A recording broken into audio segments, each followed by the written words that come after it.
दिमाग में डर था पहले मैच का कि इंडिया ने जो आउट क्लास किया है, तबाह बर्बाद किया है। यहां पर देखिए दो तीन चीजें सामने आ गई हैं। एक, कौन से प्लेयर T20 के हैं या नहीं है, दो मैचों में पता लग गया है। इन दो मैचों में अगर अभी भी नहीं पता लगा, बीसीसीआई और जो न्यूट्रल से मुराद है बड़े दिल से मैच देख सिराज सेट और खतरनाक बल्लेबाजों के अगेंस्ट उन्हीं के ओन बैकयार्ड पर घर में, उसके बाद आप देखें क्या कमाल का आदमी है ये जान लगा रहा था मुर्दार विकेटों पे साउथ अफ्रीका के खिलाफ इंडिया में, और बता रहा था बार बार सिलेक्टर्स को कि यार किसी को भी हटा दो, ये भुवनेश्वर बाबर और विराट के ऊपर और शाहीन और स्टार के ऊपर उसके ऊपर बात करेंगे, और हार्दिक पांड्या के हवाले से बात करेंगे कि क्या बीसीसीआई एक नई हिस्ट्री क्रिएट करने के लिए जा रहे हैं। दिमाग में डर था पहले मैच का कि इंडिया ने जो आउट क्लास किया है, तबाह बर्बाद किया है। यहां पर देखिए दो तीन चीजें सामने आ गई हैं। एक, कौन से प्लेयर T20 के हैं या नहीं है, दो मैचों में पता लग गया है। इन दो मैचों में अगर अभी भी नहीं पता लगा, बीसीसीआई और जो न्यूट्रल से मुराद है बड़े दिल से मैच देखते हैं, वो इंडियंस बन के मैच नहीं देखते। इंडिया वालों की बात कर रहा हूं। जहां ये बाकी मुल्कों में वहां ये बेहतरीन है, वहां तो इन्हें पता है क्या करना है। अपने मुल्क में जब हम होते हैं ना, तो हमें पता नहीं होता कि हम क्या कर रहे हैं। दो तीन चीजें तो इन्हें समझ आ गई होंगी आज के मैच के बाद, और अगर आज के मैच के बाद भी समझ नहीं आई, फिर पता नहीं कब समझ आएंगी। एक, गेम अवेयरनेस क्या थी। हाँ जी। दूसरा सबसे बड़ा सवाल है कि ये ओपनिंग पेयर था।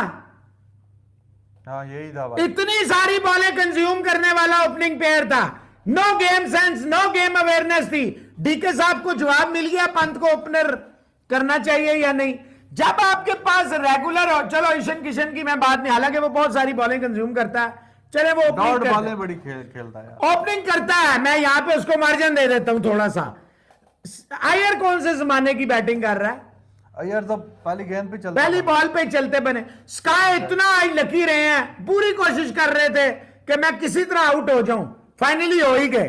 देखिए रिजवान साहब, ये सीरीज जब आप यंगस्टर्स को उतारते हैं ना, उसके पीछे for the sake of playing नहीं होता, उसके पीछे मकसद होता है कि आपका फ्यूचर क्या है। हाँ। भाई देखे ना, आप अपने फ्यूचर पे नजर रखते हैं। हाँ। कि यार ये प्लेयर ये पे नजर आना शुरू हो गया है कि कौन से प्लेयर जो हैं वो नहीं है और कौन से प्लेयर हैं।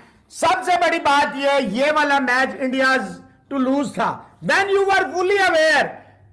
6 रन आपने 6 बॉलों में डाले हैं यार, आउट हो जाते क्या फर्क पड़ता। भाईजान आउट हो जाते, हार जाते। Everybody should have said, would have said कि जनाब नहीं, they at least try to win the game, they make a match out of it.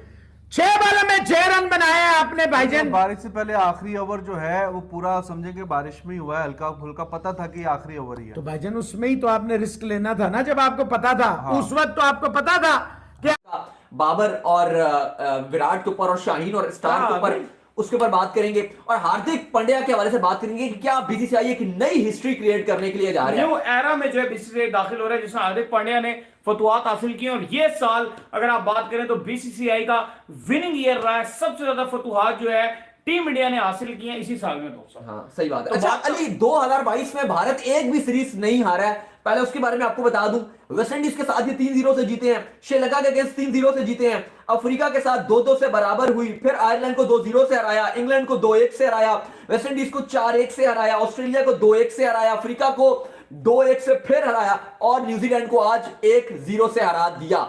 ये कहानी चल रही है। फिर नहीं, वो कह रहे हैं अभी ओके है साउंड, ये देखें वॉइस ठीक है, लोग वैसे ही बोल रहे हैं। सिराज सेट और खतरनाक बल्लेबाजों के अगेंस्ट उन्हीं के ओन बैकयार्ड पर घर में, उसके बाद आप देखें क्या कमाल का आदमी है ये जान लगा रहा था मुर्दार विकेटों पे साउथ अफ्रीका के खिलाफ इंडिया में, और बता रहा था बार बार सिलेक्टर्स को कि यार किसी को भी हटा दो, ये भुवनेश्वर कुमार की भी कुर्बानी दे दो, मैं जितवाऊंगा ऑस्ट्रेलिया में। मैंने टेस्ट मैचेस भी जितवा रखे, लेकिन सिलेक्टर चेतन शर्मा के कान पर जू नहीं रेंगी, और उसने मोहम्मद सिराज को कंसीडर नहीं किया।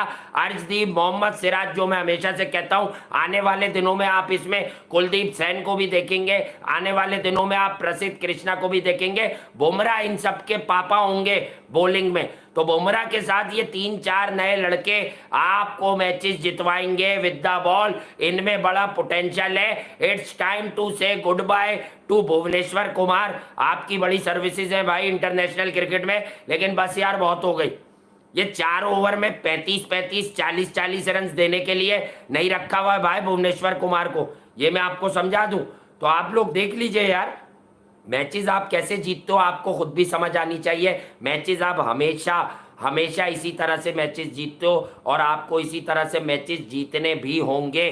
बहरहाल what an effort bye team India. लोग समझेंगे कि आज का मैच शायद न्यूजीलैंड जीत जाती, बारिश आ गई। भाई हाँ, इंडिया के पास बल्लेबाज 6 थे, ये आखिरी पेयर था। उसके बाद हर्षल, भुवी, ये छोटे छोटे बंदे थे, चहल वगैरह, जो आपको 20-30 रन की गेम दे सकते हैं। लेकिन ये ना भूलिए कि 80 के करीब जब रन रह जाते हैं और रिक्वायर्ड रेट अंडर 8 होता है, तो ये सिर्फ 3 से 4 ओवर्स की गेम थी। हार्दिक पांड्या और दीपक हुडा का मसला मैं आपको समझा दूं, अगर इस इंसान ने आउट होना है तो ये पहली 5-7 गेंदों पे कैच दे देगा। लेकिन ये आए और हार्दिक ने जो इन्हें कॉन्फिडेंस प्रोवाइड किया हुआ था, उसकी वजह से दीपक हुडा जो है उसने बहुत ही आराम से शाइस्तगी से एक लेकर 8 बॉलों पे 8 रन बटोर लिए थे और खुद को